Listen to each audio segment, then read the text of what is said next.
और भाई लोग, क्या हाल चाल, क्या चल रहा है? तो आज हम करने वाले हैं शुरू हमारा लेक्चर 2। एंड इस लेक्चर में बेसिकली जो चीज हम कवर करने वाले हैं वो है एंथर वॉल लेयर्स। ठीक है, एनसीईआरटी जो है इस टॉपिक को इतना मतलब खोल के नहीं पढ़ाती, बट ये टॉपिक जो है बहुत ही ज्यादा इंपॉर्टेंट है, मतलब बेस है ये टॉपिक। ठीक है, क्योंकि अगर तुमको ये टॉपिक समझ नहीं आया तो तुमको एंथर के अंदर की अरेंजमेंट्स समझ नहीं आएंगी, तुमको स्पोरेंजियम का केस समझ नहीं आएगा, स्पोरेंजियम कहाँ एडजस्ट होता है, किसके सराउंडिंग में एडजस्ट होता है। ठीक है, तो वो सब चीजें समझने के लिए तुमको ये टॉपिक थोड़ा सा समझना पड़ेगा। डोंट वरी, बहुत मतलब तुमको जल्दी जल्दी ये टॉपिक खत्म करवाएंगे। तो सबसे पहले तो देखो कि एंथर का जो केस है, एंथर एंड्रोशियम का पार्ट है, ठीक है, स्टेमेन का पार्ट है। तो एंथर के बारे में जो है मैंने इंफॉर्मेशन तुमको पिछले लेक्चर में दी थी, जहां पर प्री फर्टिलाइजेशन स्टेज में समझा रहा था। तो वहां पर जाकर तुम उस वीडियो को पहले देखो, अगर देख लिया तो वेल एंड गुड, नहीं देखी तो जाके पहले उसको देखो। एंड अगर वो कंसेप्ट पहले से तुमको पता है देन कोई बात नहीं, तुम इस वीडियो पे शिफ्ट कर सकते हो।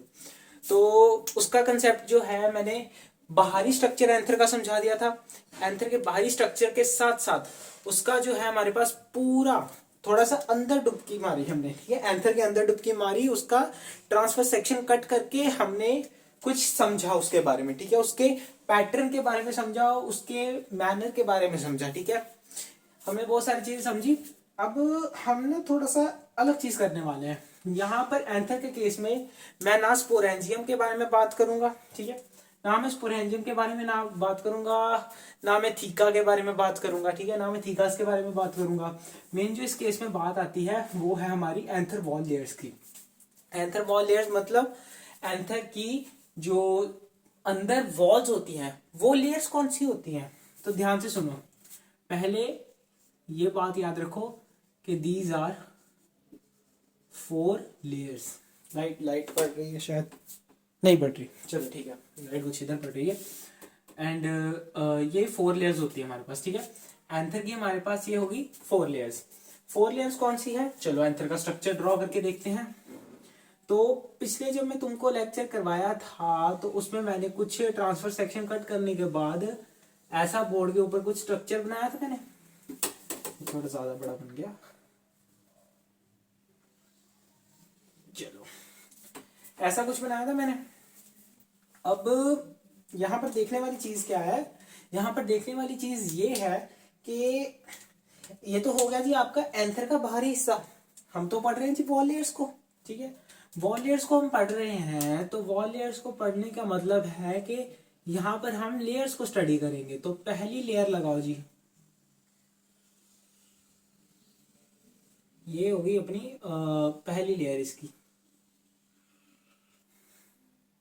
ठीक है, पहली लेयर का अपना सबसे पहले तो ये बाहर वाली जो तुमको ब्लैक कलर से जो मैंने बनाई है, ठीक है, ब्लैक मार्कर से, this is epidermis.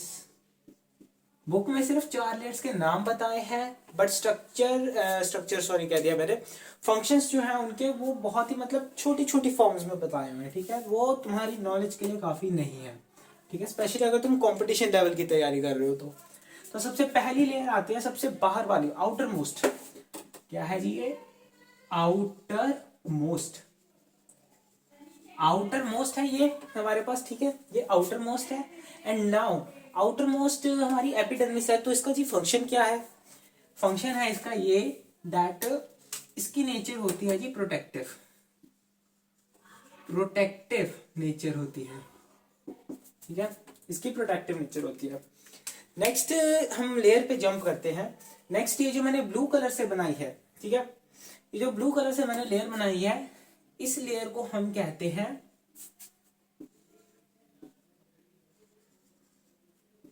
Endothecium.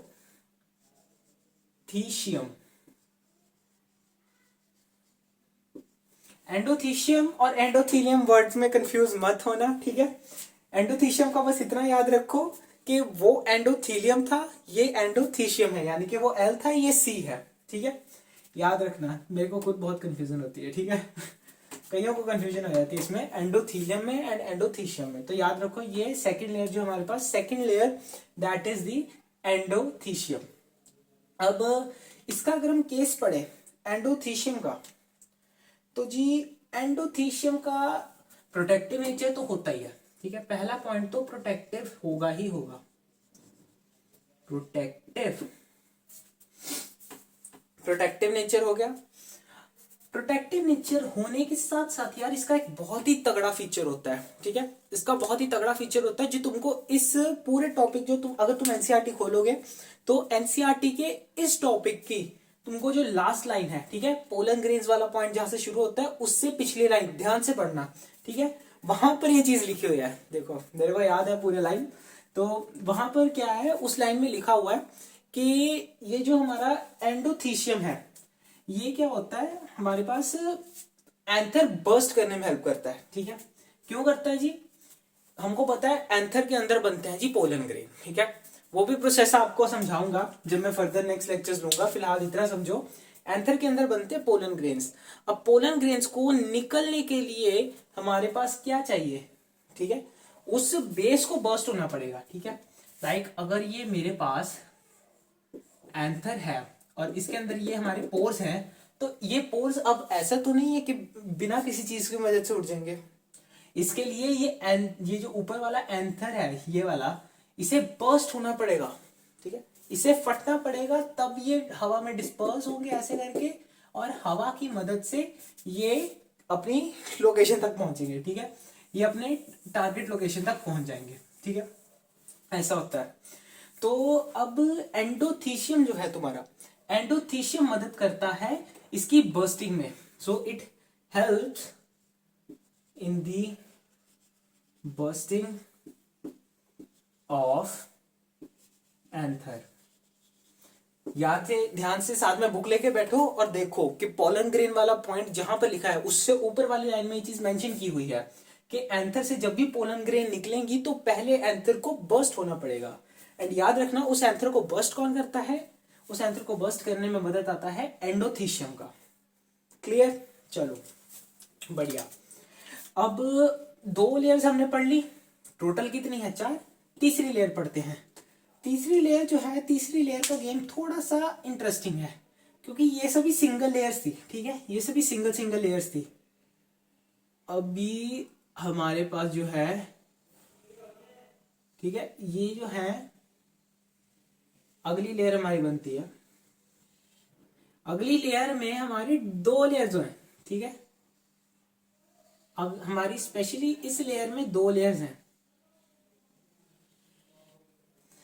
And ये जो हमारे पास लेयर है, ठीक है, ये जो हमारे पास लेयर है, this is the middle layer, this is the middle layer, ठीक है। ये मिडल लेयर का क्या काम होता है जी, ये जो मिडल लेयर है ये भी हमारे प्रोटेक्शन में मदद करती है, ठीक है, प्रोटेक्शन कह लो या सपोर्ट प्रोवाइड करने में कह लो, ठीक है, वही सेम चीज हो जाती है, प्रोटेक्शन। मिडल लेयर भी प्रोटेक्शन में मदद करती है, ठीक है, 3 लेयर्स हो गई। अब जी समझो चौथी लेयर का खेल, चौथी लेयर जो है उसके बारे में एनसीईआरटी जी बहुत शोर मचाती है, ठीक है, चौथी लेयर जो है वो थोड़ी ज्यादा इंटरेस्टिंग है एंड उसके बारे में एनसीईआरटी भी बहुत ज्यादा मेंशन करती है। चौथी लेयर डायग्राम थोड़ा ज्यादा हौच पौच हो जाएगा, चलो कोई बात नहीं। चौथी लेयर बना रहे हैं हम, कृपया हमारी ड्राइंग को जज ना करें क्योंकि हमारी ड्राइंग अच्छी नहीं है, ठीक है, बट फिर भी डायग्राम्स हम ठीक बना लेते हैं जो समझने लायक होते हैं, ठीक है, डायग्राम का मतलब होता है कि समझने लायक हो, क्योंकि तुम बायोलॉजी का पेपर देने बैठोगे, ठीक है, पेंटिंग का पेपर नहीं देने बैठना, ठीक है। तो चलो ये जो लास्ट मैंने ब्लू कलर से लेयर बनाई है ये है हमारी जी स्पेशल लेयर, ठीक है, पहले देखनी यहाँ पर आ रहा है एरो मार्क हो रहा है, चलो ठीक है, बढ़िया। अब ये जो हमारी चौथी लेयर है, सबसे इनर मोस्ट लेयर है, सबसे अंदर जो आती है हमारे पास, दैट इज टेप्टम,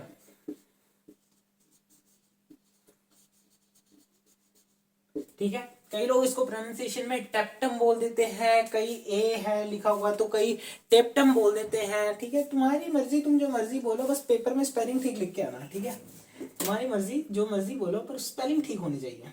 चलो, ये लेयर होती है हमारी इनर मोस्ट लेयर। एंड ये सबसे ज्यादा डिफरेंट क्यों है जी? ये लेयर इन सबसे डिफरेंट इसीलिए है क्योंकि ये सब प्रोटेक्टिव नेचर शो करते हैं। ये सब क्या करते हैं? प्रोटेक्टिव नेचर शो करते हैं। बट ये इन सब में से अलग है। हमारा जो टेप्टम है, ये टेप्टम क्या करेगा? इसका नेचर कुछ और ही है। इसका न्यूट्रिशन वाला नेचर है, ठीक है।